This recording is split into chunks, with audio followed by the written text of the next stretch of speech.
Speaker, Labor will support the bill going to Select Committee, and I want to begin by acknowledging the Government for following a comparatively good consultation process. First of all, we had an issues paper open to public submissions, we had a proposal document open to public submissions, and throughout the process, consultation with the parliamentary parties. I do have a slight problem, though, with what happened after that, although I think that it wasn't perhaps as deliberate as perhaps the Minister might have suggested in his contribution. And I might as well deal with that now, because I think it is going to be an issue that we're going to have to address at the Select Committee. And that is the definition of the regulated period, because there certainly wasn't an agreement reached about the nature of how that would best be provided for in our law. We certainly accept on our side of the House that the Government, when they were in opposition, never agreed with taking the regulated period back to the beginning of the year, and we accept that there was going to be change in that regard. We have stuck to a single-minded position on this, and that we are willing to make changes in that regard, and the alternative that we put to all of the consultative processes that we were engaged in was the 1st of May. And the usefulness of the 1st of May was that it was sufficiently through the year to enable people to be undertaking activities as they would do in the normal course of events, not knowing exactly the date of the election, but then having a date that would by all means be an assurance that any spending after that date would be caught within a regulated period, regardless of when the election was called. And I actually think that when you haven't got an actual fixed date for a general election, it is better to have a set date at which the regulated period will begin if there has been no earlier calling of an election. And that's been the position the Labor opposition has taken all the way through. We have pulled back from our original position that it had to be for the entire year, and we have put up the 1st of May as an alternative option. And that does sit very well with almost all of the elections that we've had,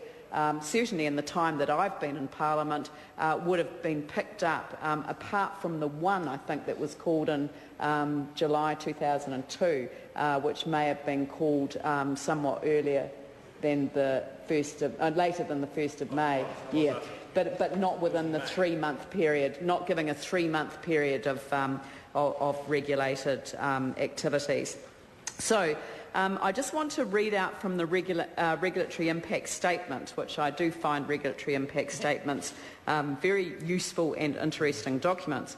The regulated campaign period during which political parties and constituency candidates are subject to campaign expenditure limits currently runs from the date 3 months before the election date until election day.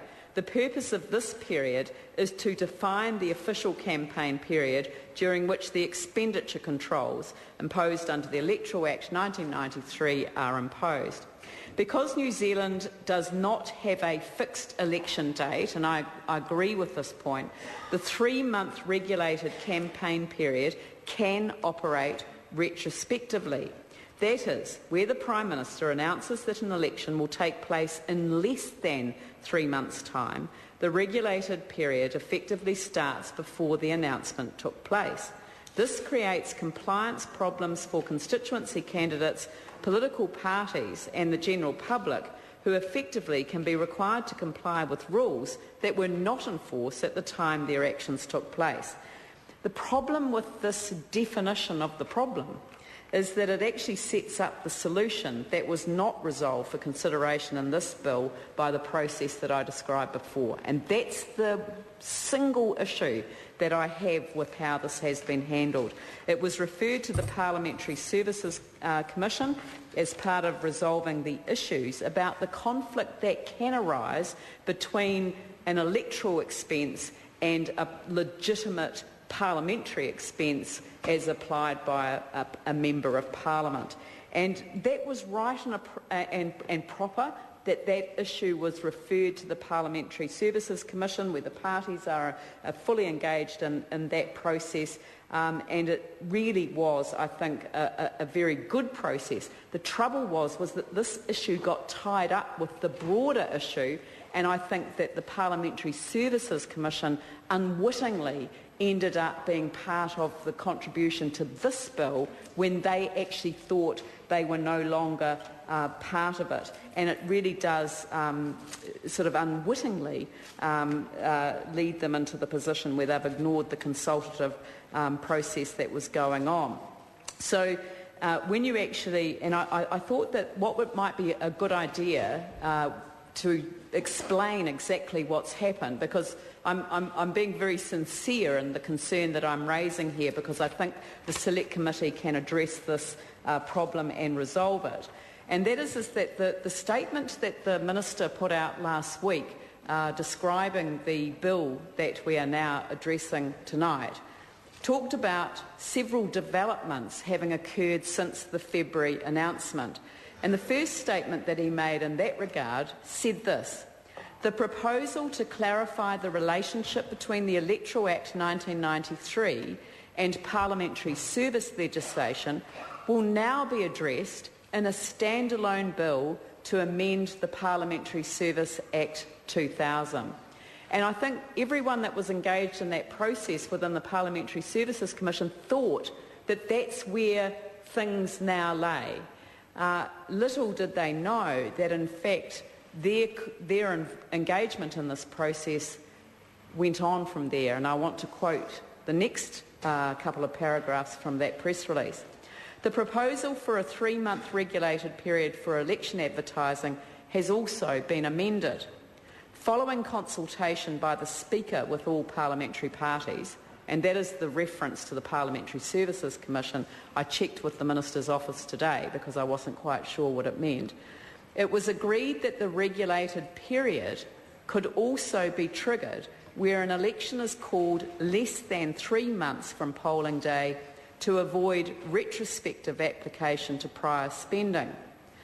Now, that may well be what people have taken from the discussion, but I can assure the House that that is not how people who participated in that decision understood it would be translated into the bill before us today.